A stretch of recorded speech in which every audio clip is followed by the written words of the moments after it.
بسم اللہ الرحمن الرحیم۔ شروع کرتا ہوں اللہ کے نام سے جو کرپاشیل اور دیاوان ہے۔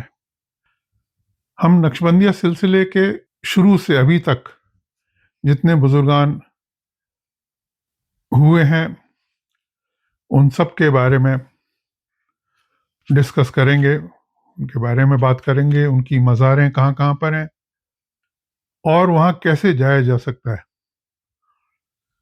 ہم بڑے قسمت والے ہیں کہ ہم ان سب مزاروں پہ ایک بھی مزار ہم سے چھوٹی نہیں ہے، سب جگہ ہم نے اپنی عقیدت اور سلام پیش کیا ہے، سب جگہ ہم جا چکے ہیں۔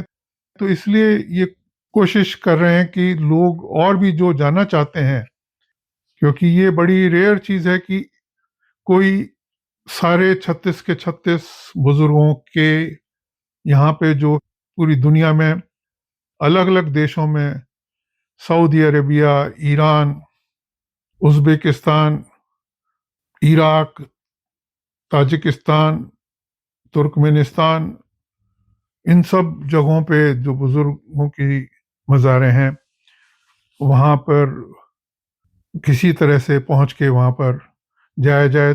تو یہ اس ویڈیو میں کوشش کر رہے ہیں کہ سمپل وے میں کیسے وہاں پہنچ سکتے ہیں، کن کن کنٹریز میں یہ مزاریں ہیں، وہاں پہ کیا ایڈریسز ہیں، وہاں پہ کون سی لوکیشنز پہ ہیں، وہاں پر کیسے پہنچا جائے۔ یہ اس ویڈیو کو بنانے کی کوشش میں ہم اپنا پریاس کر رہے ہیں۔ کچھ مزاریں تو ہم نے ڈھونڈ کے نکالی ہیں جو کہ پہلے کہیں ان کا کوئی ریفرنس نہیں مل رہا تھا، جیسے چوتھے بزرگ حضرت قاسم رحمۃ اللہ علیہ جو کہ پانچویں بزرگ حضرت ظفر صادق کے نانا تھے، ان کی مزار ہم نے ڈھونڈ کے نکالی۔ وہ مکہ اور مدینہ کے بیچ میں خلیس ایک جگہ وہاں پہ تھی۔ آٹھویں بزرگ حضرت ابو القاسم گرگانی، ان کی مزار ایران میں توربت حیدریہ میں ایک جگہ پہ تھی، کہیں نہیں تھا اس کا ریفرنس۔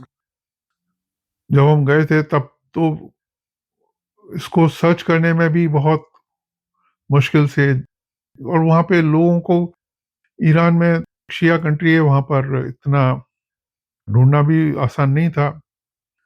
اور ہم وہاں گئے اور پھر وہاں جا کے اس مزار کو ہم نے ڈھونڈا۔ یہ توربت حیدریہ میں حضرت ابو القاسم گرگانی آٹھویں بزرگ۔ پھر 21ویں بزرگ حضرت محمد زاہد، یہ وقش میں تاجکستان میں ان کی مزار ہمیں ملی، اور وہ بھی ایک بڑی پر اثر جگہ۔ اس طرح سے ہم کر کے 23 بزرگ جو اور دوسرے دیشوں میں ہوئے ہیں، سعودی عربیہ میں، عراق میں، ایران میں، ترکمنستان، ازبکستان، تاجکستان میں، ان سب کے یہاں گئے۔ پھر 24ویں بزرگ حضرت باقی باللہ، جہاں سے یہ سلسلہ ہندوستان میں آیا، اور پھر ان کے مرید بلکہ مراد کہیں حضرت مجدد الفسانی،